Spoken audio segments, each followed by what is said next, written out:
Bonjour à tous. Ici Leslie Weir, je suis bibliothécaire et archiviste du Canada. Tout d'abord, je reconnais que je vous parle depuis le territoire traditionnel et non cédé du peuple algonquin Anishinaabe, que nous considérons comme les gardiens de cette terre dans le passé, le présent et l'avenir. Je suis ravi de présenter cette discussion dans laquelle notre animatrice, Phelan Johnson, explorera les histoires, les identités et les langues des Premières Nations, des Inuits et des Métis en conversation avec trois des auteurs De Nation à Nation, Voix autochtones à Bibliothèque et Archives Canada. Ce livret novateur, interactif, multimédia comprend 28 essais de membres des Premières Nations, Inuits et Métis de l'équipe de Bibliothèque et Archives Canada. Nombre des textes sont présentés dans la langue autochtone des nations qui y sont évoquées. Tous les textes sont disponibles en français et en anglais. Les auteurs ont choisi des documents qui revêtent une signification pour eux et leur communauté. Des journaux, des cartes, des œuvres d'art, des photos, des publications et des documents audiovisuels des collections de Bibliothèque et Archives Canada sont inclus dans les essais. Chaque essai présente divers médias recontextualisés par les auteurs, offrant des perspectives uniques qui remettent en question le discours dominant traditionnel. De Nation à Nation, Voix autochtones à Bibliothèque et Archives Canada démontre la diversité des histoires, langues et cultures des peuples autochtones, prolongeant deux initiatives autochtones à BAC. Nous sommes là, voyez nos histoires et écoutez pour entendre nos voix. Cette nouvelle ressource offre une expérience de lecture unique et un coup d'œil sur divers documents choisis des Premières Nations, des Inuits et des Métis contenus dans les collections de BAC. Le livret est téléchargeable gratuitement en format livre pour Apple et EPUB pour Android. J'admire les efforts, la passion et l'esprit collaboratif de tous ceux qui ont participé à ce projet innovant. Entendre ces récits racontés par les autochtones eux-mêmes dans leurs propres mots est un pas de plus sur le long chemin vers la réconciliation. À présent, je cède la parole à l'animatrice de cette conversation, Phelan Johnson, Mohawk et Tuscarora du clan de l'ours du territoire des 6 nations de la rivière Grande. Journaliste à CBC Radio, elle co-anime la balado The Secret Life of Canada. À Phelan se joignent trois remarquables auteurs. Elisabeth Gaona-Montour, du clan de l'ours, Mohawk de Ganawake, Heather Campbell, artiste et écrivaine inuit, et William Benoit, citoyen de la nation métisse. À vous, Phelan. Merci, Leslie. Il s'agit d'un projet immense. Ce travail comporte 28 essais d'auteurs métis inuits et des Premières Nations. Les œuvres sont présentées dans leurs langues respectives, si possible, mais aussi en français et en anglais. Et la publication gratuite en ligne est extrêmement dynamique. J'ai passé des heures à cliquer sur des liens, à lire toutes sortes de documentation supplémentaires contenues dans la publication. Cette dernière contient également des journaux, des cartes, des œuvres d'art tirées des collections de Bibliothèque et Archives Canada. On peut se laisser aller à flâner et c'est très positif. Je vous félicite tous les auteurs pour votre travail. J'ai appris beaucoup de choses en prenant connaissance et j'ai hâte de me livrer à de nouvelles flâneries. Je dois dire que ce que j'ai le plus aimé, c'est le nouveau contexte que cette publication propose. Trop souvent, les peuples autochtones sont vus comme des étrangers. Nos histoires, nos récits sont vus depuis l'extérieur. cette publication remet en question le discours dominant et offre un point de vue plus exact sur nos récits. Je suis Mohawk Tuscarora des Six Nations. Je ne parle pas ma langue, ce qui m'a toujours gêné. Je crois que c'est le cas pour beaucoup de personnes autochtones au Canada et ailleurs. Il s'agit de ressources comme celle-ci qui me permettent de reprendre contact avec ma langue, ce qui me donne espoir de pouvoir continuer à en acquérir des bribes. Merci à vous tous d'avoir participé à ce projet. Alors, je voudrais commencer aujourd'hui en vous posant quelques questions. Ma première question s'adresse à vous, Elisabeth. L'une de vos œuvres s'intitule Le Tikinagan, la planche porte-bébé. Pourriez-vous nous dire ce que c'est qu'un Tikinagan et pourquoi vous avez voulu en parler? Eh bien, j'en ai reçu une en cadeau, une planche porte-bébé qui date du 19e siècle. C'est le genre qu'on verrait dans un musée. C'est ma belle-mère qui me l'a donnée. Lorsqu'elle a démoli sa maison, je ne sais pas si elle a trouvé cet objet, mais en tout cas, elle me l'a donné. J'avais déjà 2 enfants, c'était pour ma 3e fille. Nous avons travaillé pour la remettre en état. Nous avons dû reconstituer tous les éléments, le matelas, les matériaux. J'ai dû consulter certains de mes cousins pour savoir comment emmailloter le bébé sur la planche. J'ai fait un travail de conservation sur une planche porte-bébé dans un musée. J'ai pu me familiariser avec les aspects techniques, les analyser et voir à quel point c'est avantageux pour le bébé, car la partie supérieure de la planche est positionnée plus élevée que les pieds, ce qui donne au bébé une meilleure circulation. En voyant les éléments structurels, l'arceau qui protège la tête du bébé, c'est vraiment extraordinaire. C'est une technique qui s'est développée au fil des siècles. Le fait de pouvoir l'utiliser pour ma propre fille et d'en voir les avantages, c'était vraiment une façon de comprendre le Tikinagan en tant que mère et de transmettre ce savoir dans l'avenir pour d'autres générations, des personnes qui emmailloteront leur bébé en utilisant des planches porte-bébés qu'ils auront construites ou dont ils auront hérité dans leur famille. Alors voilà, c'est pourquoi j'en ai parlé. Je me suis demandé si l'une des raisons pour lesquelles vous avez choisi de parler du Tikinagan, c'est que c'est une technologie que beaucoup de nations autochtones utilisent, que l'on retrouve partout dans cette terre. Oui, c'est l'une des raisons pour lesquelles j'ai choisi d'en parler. J'ai pu trouver davantage d'informations sur d'autres Premières Nations. Dans l'Ouest, par exemple, les matériaux sont différents. Sur la côte ouest, ou bien on les sculpte dans le bois, ou bien on les confectionne en vannerie. Les matériaux sont donc différents. Plus au nord, d'où j'habite, les Algonquins et les Cris utilisent un système différent. C'est la planche porte-bébé de base, mais qui est dotée d'un sac de couchage. On retire le sac de la planche. Ce n'est pas ainsi que nous procédons. Il y a donc toutes sortes de méthodes partout au pays, d'un océan à l'autre. Heather, dans votre travail dans cette publication, vous évoquez un épisode dont je n'avais jamais entendu parler, l'influence des frères moraves sur la préservation du langage. Ce n'est peut-être pas intuitif, les missionnaires qui préservent le langage, pouvez-vous nous en parler? Volontiers.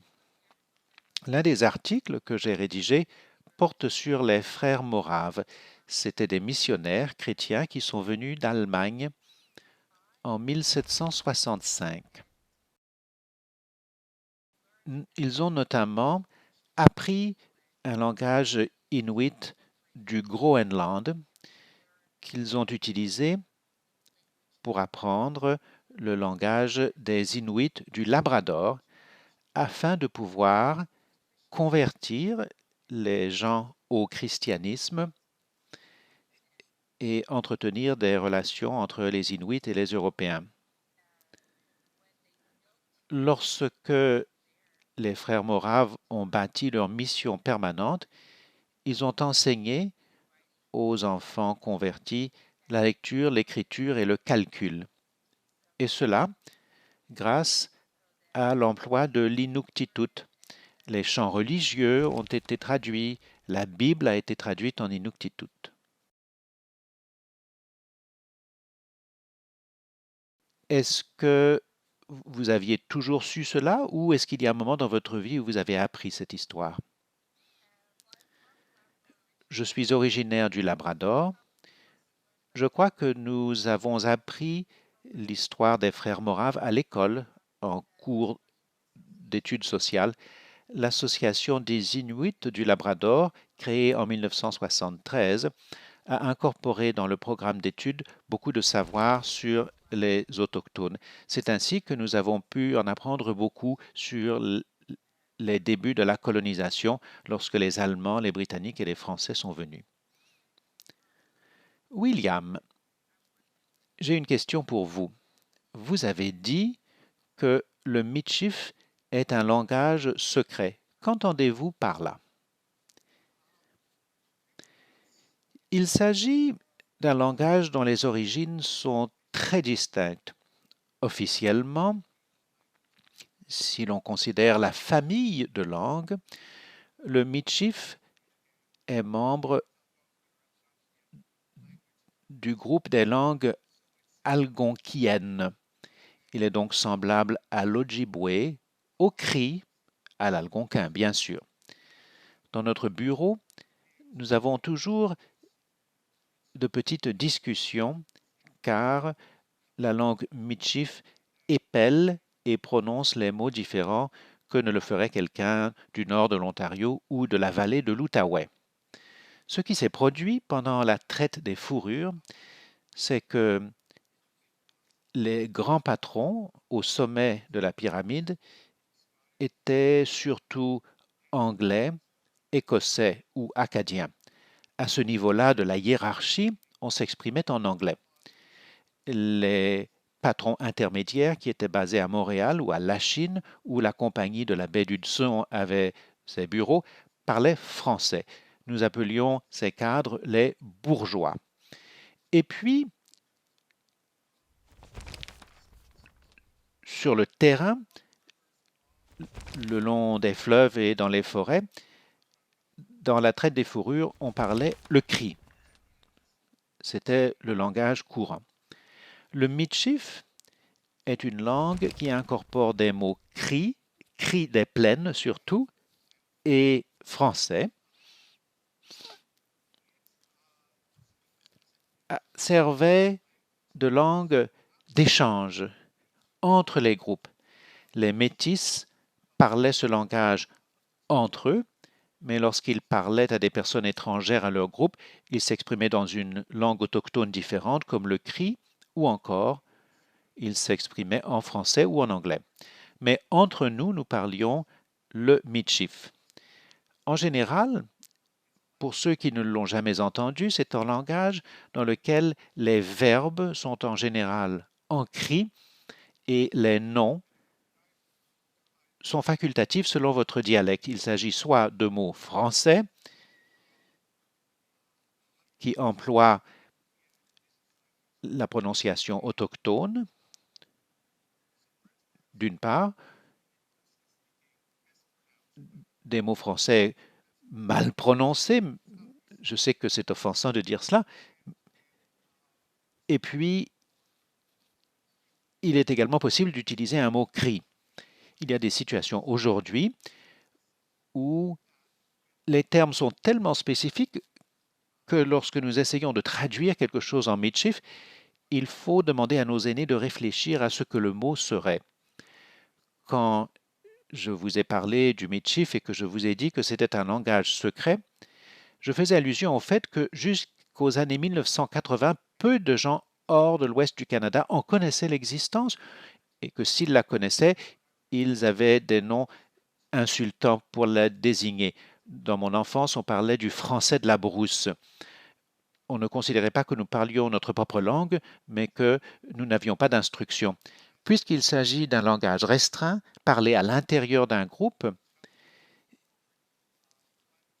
il souffre d'un grave problème de rétention. Le nombre de locuteurs est limité. Il y a des gens non autochtones qui ont appris l'inuktitut, ou encore des gens non autochtones qui ont appris le cri ou une autre langue autochtone. Ce n'est pas le cas, en général, du Michif. Il y a une chose que je me rappelle avoir lue et entendue il y a des années, c'est que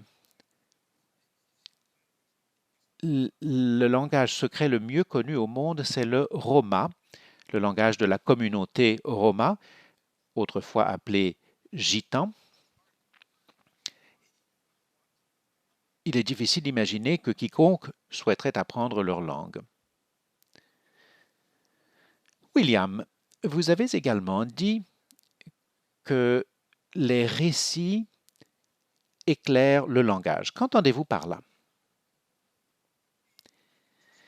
Ce qui est intéressant, c'est que lorsque je songe aux récits, les récits sont la clé de la communication, la manière dont on voit le monde, la manière dont on veut s'exprimer à l'égard de quelqu'un d'autre, d'une génération différente. Il s'agit de récits. Les termes sont en général ceux qui vous permettent de raconter. Ce ne sont pas comme les mots que l'on trouve sur l'étiquette d'un flacon de médicaments ou sur une liste d'ingrédients dans un emballage d'aliments. Ce sont des mots qui sont créés pour la clarté scientifique. Ces mots-là ne sont pas créés pour la clarté de l'expression. Il y a des tournures qui sont spécifiques à des groupes autochtones. Il y a des façons de désigner des lieux, des façons de se désigner réciproquement. Je vais donner un exemple. Le mot anglais cousin. Au sein de la nation métisse, je suis citoyen de la nation métisse de la Rivière-Rouge au Manitoba, nous désignons nos frères et sœurs comme frères et sœurs et nos cousins germains comme frères et sœurs. Les autres personnes que les généalogistes désigneraient comme étant des cousins au deuxième, troisième degré, etc., sont désignés comme cousins. Entre nous, nous savons à qui nous faisons allusion.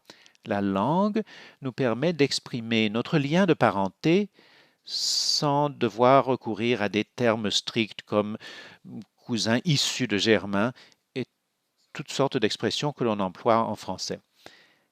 C'est le seul exemple qui me vient à l'esprit, mais je crois que le langage, s'il est utilisé comme outil pour développer la compréhension et un sentiment d'appartenance, ne recourt pas aux mêmes termes que si l'on cherche à définir scientifiquement un lieu et une époque. C'est la même chose au sein de beaucoup de communautés autochtones. Tout le monde a beaucoup de cousins. Enfin, on prétend que j'ai beaucoup de cousins. Elisabeth, je voudrais vous interroger sur votre essai sur Jacques Cartier, un sujet peut-être un peu surprenant. Pourquoi l'avez-vous choisi? J'aime savoir ce qui s'est produit, comment nous en sommes venus, où nous sommes aujourd'hui, où nous vivons, pourquoi Montréal est telle qu'elle est. Remonter aussi loin que possible.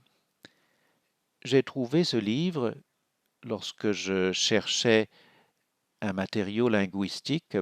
C'était l'un des tout premiers vocabulaires consignés par les explorateurs pour traduire la langue iroquoise,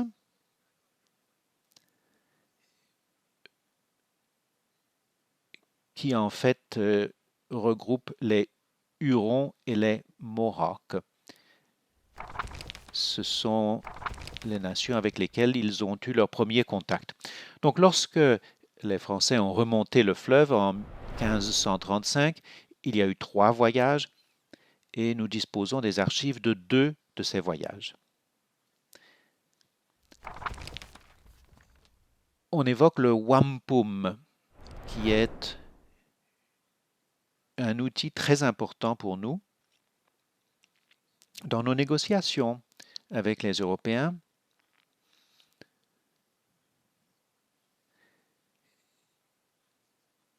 On a décidé d'utiliser le wampum comme preuve d'un contrat oral en vertu desquels les Européens ont reçu le wampum. Dans mon blog, je relate le fait que les Français ont emmené des captifs en France qui sont revenus une fois. Les Français avaient promis de les emmener. Ils les ont une nouvelle fois emmenés en France. Il y a eu échange de wampum au départ. Or, les captifs ne sont jamais revenus. On ne les a jamais revus. Le contrat était donc rompu. Et tout cela est consigné dans le livre, les manuscrits de Jacques Cartier.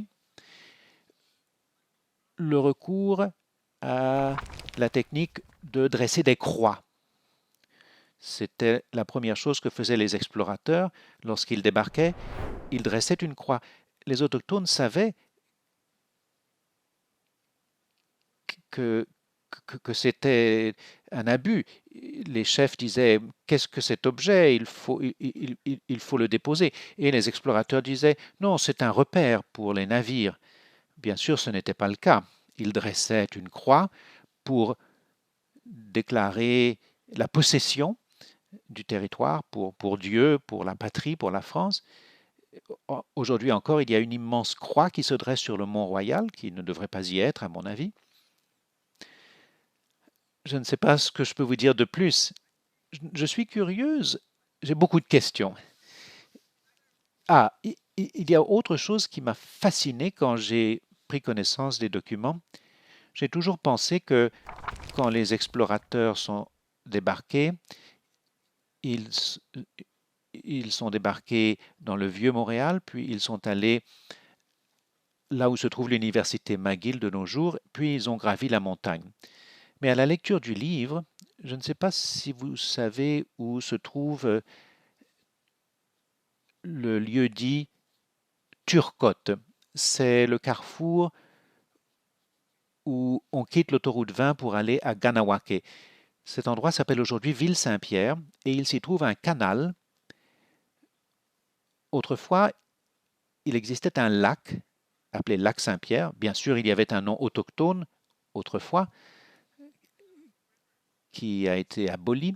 Il y avait 2 rivières. L'une menait au Vieux-Montréal et on retrouve tout cela au musée archéologique de Pointe-à-Calière. Cette rivière a été transformée en égout et enfouie. Et l'autre rivière, c'est celle que Jacques Cartier a remontée. Et il est parvenu à Ville-Saint-Pierre, qui est assez loin du port. Il a donc dû parcourir à pied la distance entre le lac Saint-Pierre et le Mont-Royal. Dans la brousse, c'est alors que les Français ont découvert ce territoire qu'ils ont décrit comme étant très beau et très abondant. Quand je me rends à Montréal en voiture, je vois ces immenses structures. Je sais qu'il y avait quelque chose de très beau auparavant. Est-ce qu'il y avait quelque chose, lorsque vous avez travaillé sur ce texte de Jacques Cartier, les journaux, les plans, les cartes, toutes ces archives d'explorateurs, entre guillemets, est-ce qu'il y a quelque chose qui vous a donné le sentiment d'une réappropriation faire passer cela par le filtre du langage. Vous avez dit réappropriation. Oui, une réappropriation parce que bien souvent, ce sont les premiers récits qui concernent nos peuples. Ce sont des récits d'explorateurs, entre guillemets, qui sont acceptés par la société occidentale. Pour moi, en lisant ce texte, cela m'a frappé de voir le langage, de voir ce récit dans ce langage. Est-ce que cela vous a frappé? Cela m'a ému de lire ce texte. Quand je vois les cartes, maintenant, je sais que l'île voisine, au nord de Montréal, qui s'appelle Laval aujourd'hui, mais dans les cartes plus anciennes, on parle de l'île Jésus.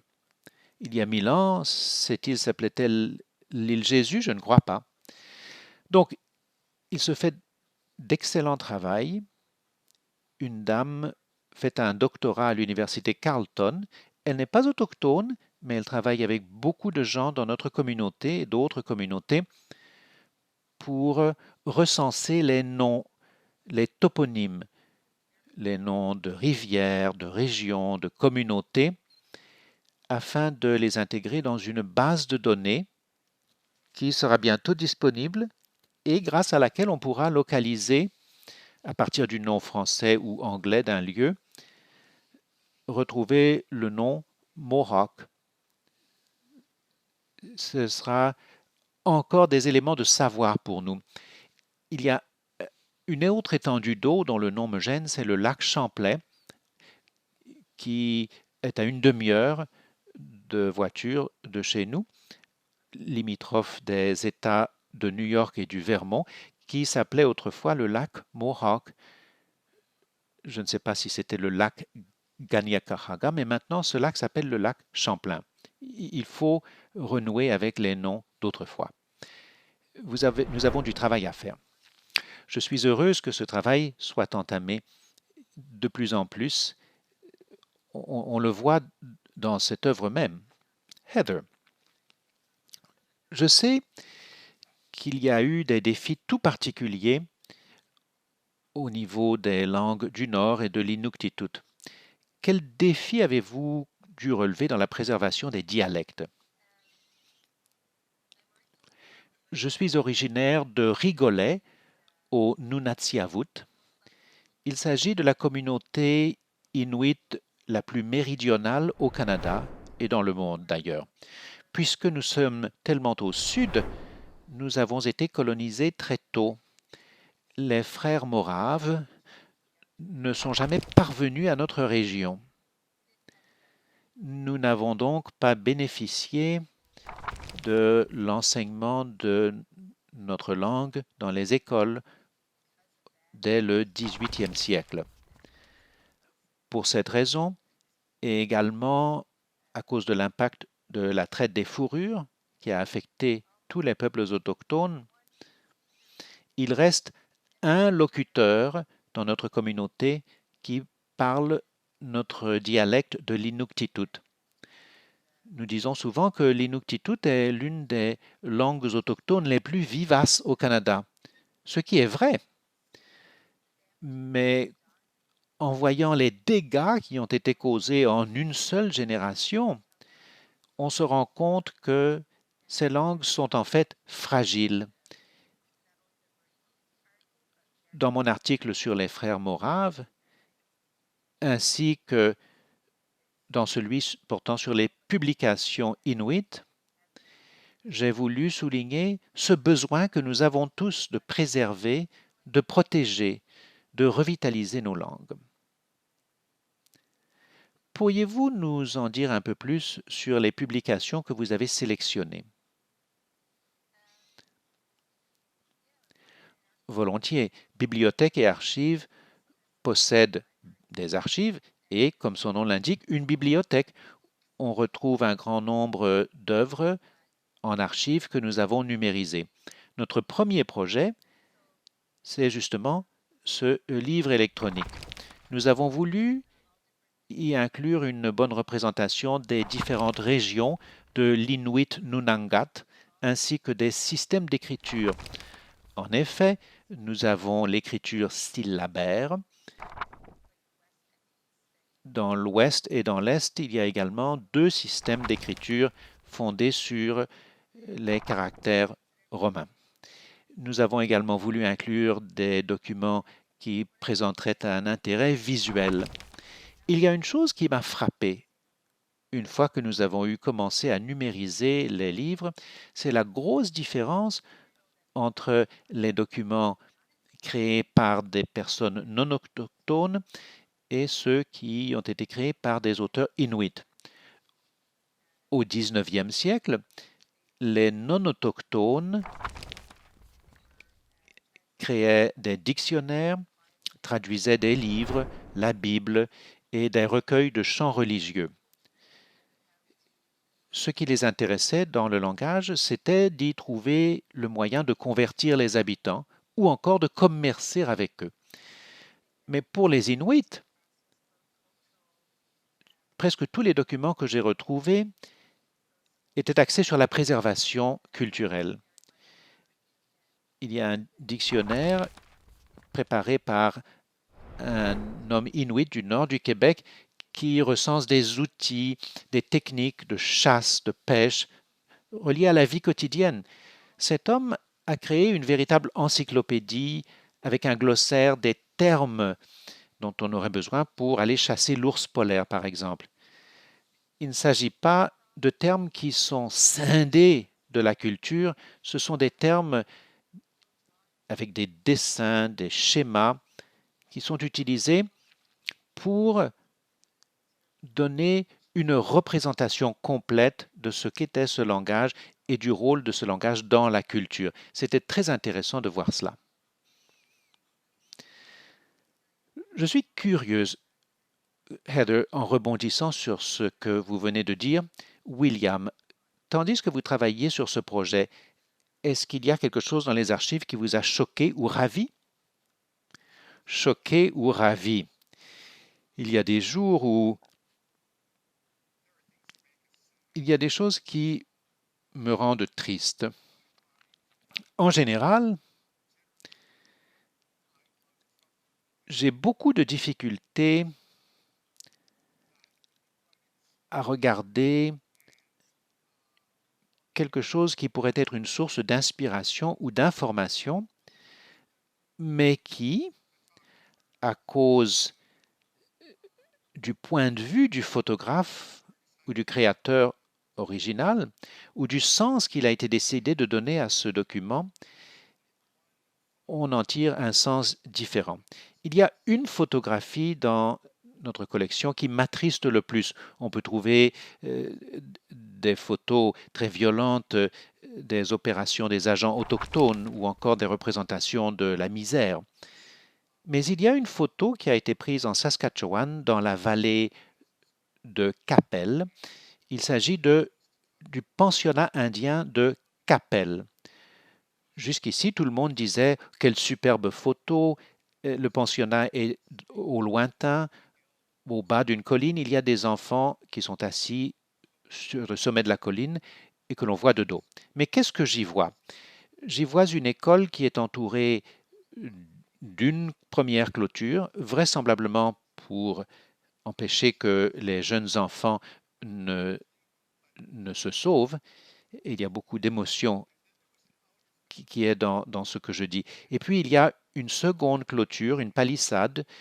Certains historiens blancs affirment que la palissade existe pour empêcher les bisons de faire irruption, ce qui est possible.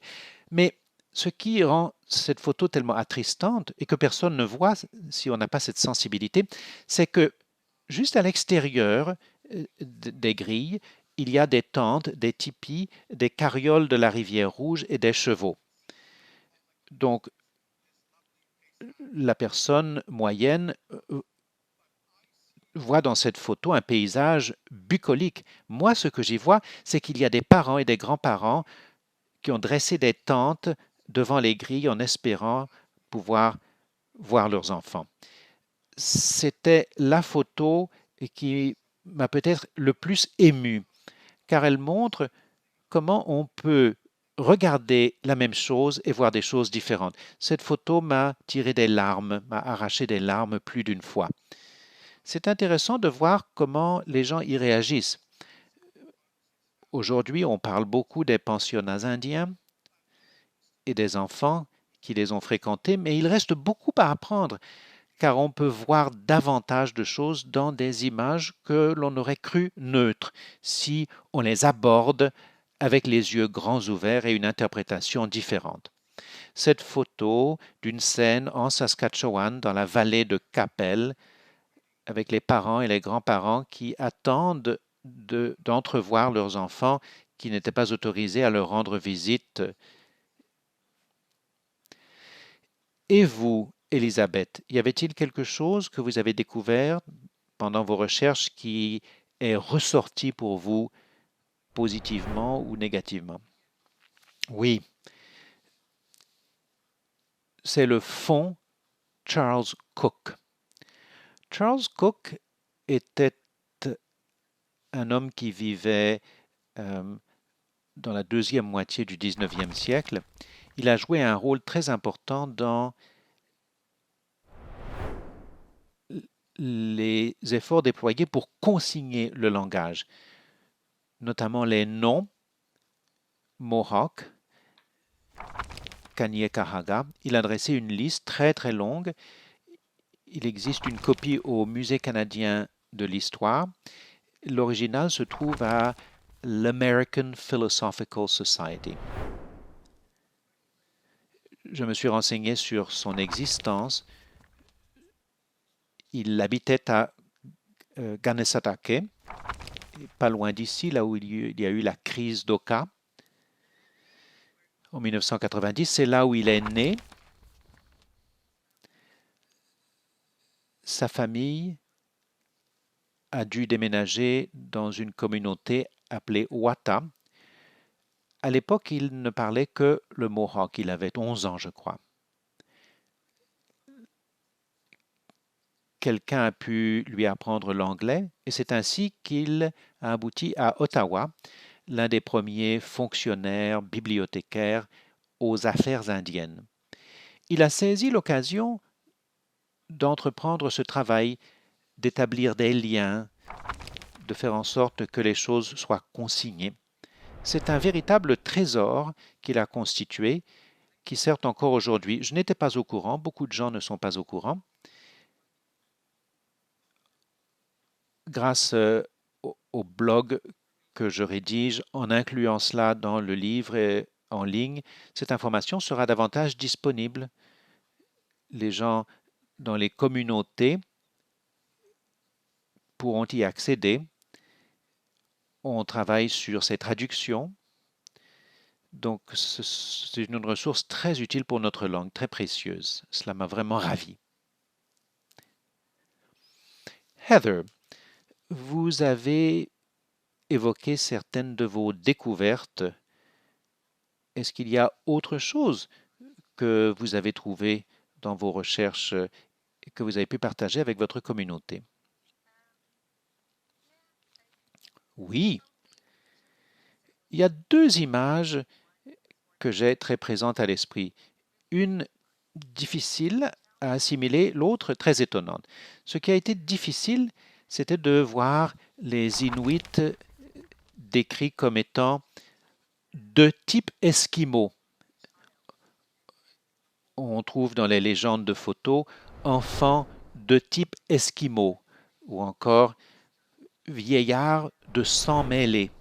Cela m'a beaucoup troublé. Mais sachant que nous travaillions sur un projet qui contribuerait à rendre ce langage moins visible et à mettre en valeur les termes véritables, c'était très important. Mais ce qui m'a le plus frappé, et c'est une expérience positive, je faisais des recherches dans la base de données sur ma propre communauté de Rigolets. J'ai trouvé une photo de mariage datant de 1912. Je me suis dit que la communauté est tellement petite, lorsque j'étais petite, il y avait 350 personnes qui habitaient. Je me suis dit que la communauté était tellement petite que les personnes figurant sur la photo seraient certainement connues. J'ai donc commandé la photo. C'était la toute dernière photo dans le dossier. Je me suis dit, ces gens-là me sont familiers, je les ai déjà vus, je reconnais les habits et les chapeaux et les coiffures. C'était la photo de mariage de mes arrière-grands-parents. J'ai consulté ma mère en lui disant, est-ce que je deviens folle aussi? Ce sont mes arrière-grands-parents. Et elle m'a répondu, mais oui, ce sont eux. J'ai pu afficher la photo sur Facebook. Nous avons pu identifier davantage de personnes dans la photo. Il y avait mes arrière-grands-parents au centre et puis la parenté de part et d'autre et les amis. J'ai pu relater cela dans le blog. Il y a également Kirkina Moko, une autre personne connue, originaire de Rigolet. C'était donc très agréable de pouvoir redonner leur nom aux personnes et aussi faire connaître l'histoire de Kirkina dans le blog. Ah, c'est extraordinaire, merci. William, vous avez dit que la préservation de la langue Michif, c'est différent de la préservation des autres langues, que toutes les langues ne sont pas préservées de la même façon. Je ne suis pas linguiste, donc je vais parler de mon ressenti. Ce n'est pas la même réponse que vous ferait un spécialiste. Mais compte tenu qu'il y a moins de 1000 locuteurs du Michif, dont certains, comme moi-même, se rappellent l'avoir parlé dans l'enfance, mais je ne m'identifie pas comme étant un locuteur du Michif, je, je serais plus enclin de dire que je parlais le français de la brousse à un moment donné. Ce qui arrive à présent au langage Michif, c'est que nous en sommes dans une phase d'enseignement aux enfants, de standardisation de la langue. Il s'agit de rendre la langue utile pour l'avenir. Il y a des notions que nous manions tous les jours, même au sein de la communauté historique, culturelle, auxquelles ne correspondent pas nécessairement un terme.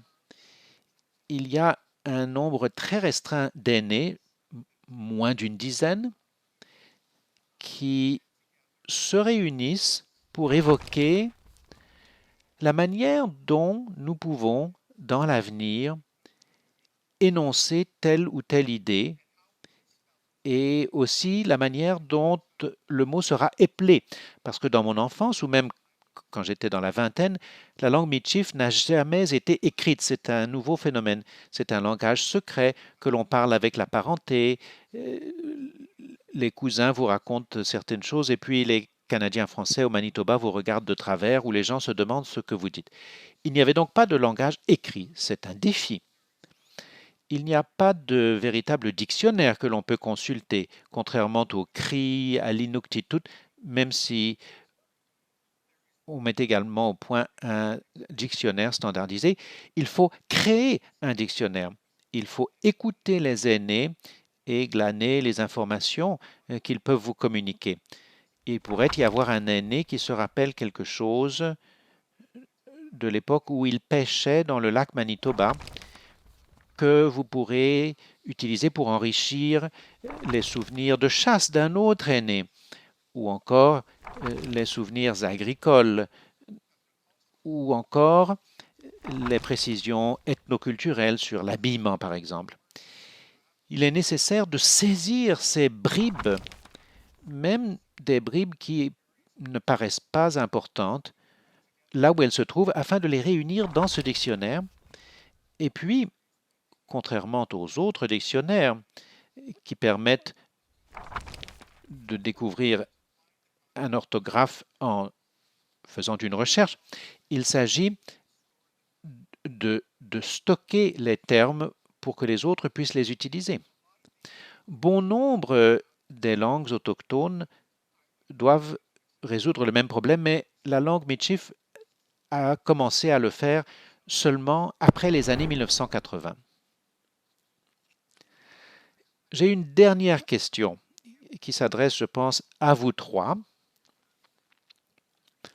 puisque nous parlons de langage aujourd'hui. Est-ce que vous avez un mot préféré dans votre langue? Quel est ce mot? Je ne veux pas vous mettre sur la sellette. Quel est ce mot et ce qu'il signifie? Eh bien, je n'ai pas de mot préféré. Je suis toujours amusé par la conversation qui s'ensuit lorsque, en tant que locuteur de Midship, j'utilise le langage, ce qui suscite des réactions. Réactions qui sont amusantes, parfois frustrantes. J'ai dit tout à l'heure qu'en Midship, il y a souvent un mot français et un mot cri qui peuvent désigner le même concept. Si on utilise un mot très simple comme merci, en Midship, dans le dialecte de ma communauté, le Midship traditionnel, c'est la version qui contient le plus de mots français, on dit Miigwech. Alors, je vais vous l'épeler, c'est M-E-E-Q-W-E-T-C-H. Il n'y a pas de double I, il n'y a pas de G, il y a un Q dans le mot. Inévitablement, lorsque j'écris ce mot, je suscite une réaction. On me dit que j'ai mal orthographié le mot. Des gens me disent que j'ai mal écrit le mot. Les Algonquins dans la vallée de l'Outaouais l'écrivent de telle façon. J'envoie des messages à des locuteurs de langue algonquienne et je conclus en écrivant Miigwech et ils me taquinent en réponse en me disant le mot s'écrit de telle façon.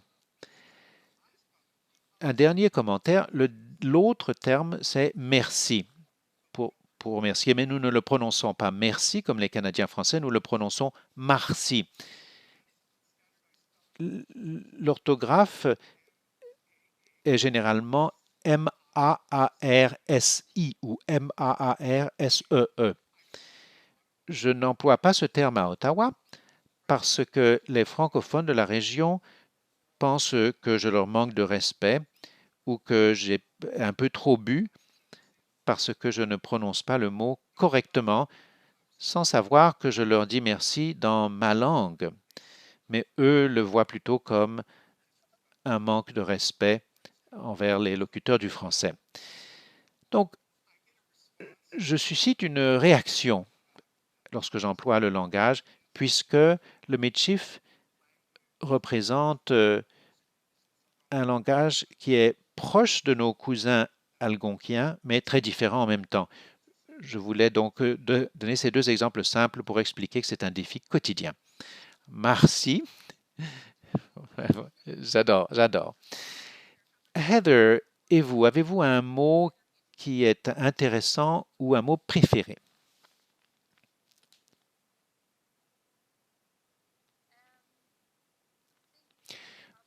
Sans doute, suva.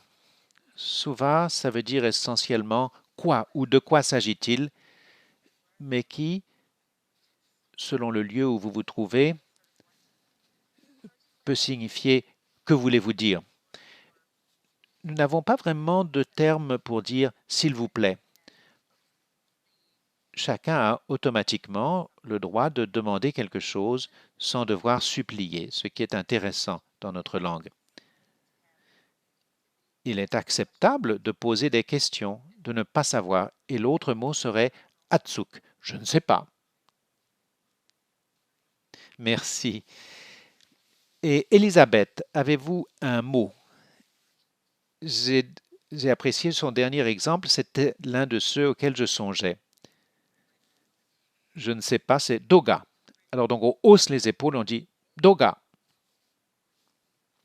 Quelqu'un vous demande quelque chose, doga. C'est comme un terme passe-partout. Et puis il y a aussi une chanson dans notre communauté. Je l'ai vue dans une vieille vidéo des monteurs de charpente, en fait dans un bar à Brooklyn. Quelqu'un a commencé à la chanter On y parle de Ganawage. Il y a toute une chanson et je n'ai jamais pu l'apprendre. Je voudrais l'apprendre. Cette chanson raconte le retour des hommes la fin de semaine qui montaient les charpentes aux États-Unis. C'est superbe, je voudrais entendre cette chanson. Et le mot le plus récent, c'est une expérience de la fin de semaine dernière. Je suis allé au magasin local. Mon ami est entré pour faire des emplettes. Un homme est sorti du magasin et m'a regardé. Il était peut-être plus âgé que moi, de 2 ou 3 ans. C'était un locuteur. Je ne parle pas le langage couramment, je connais quelques mots. Il m'a dit, est-ce que vous sentez cela? Et le mot m'est venu, j'ai dit, Wagaras. Il m'a dit, Wagaras. Et il s'est lancé dans un long discours. Wagaras signifie ça sent mauvais.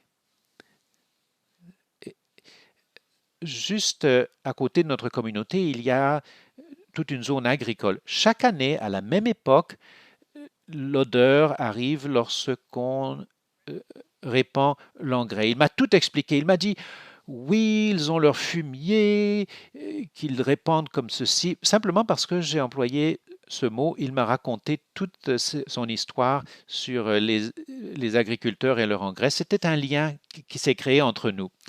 Ah, je me suis dit, il faut que j'apprenne davantage de Mohawk. Vous et moi, Elisabeth.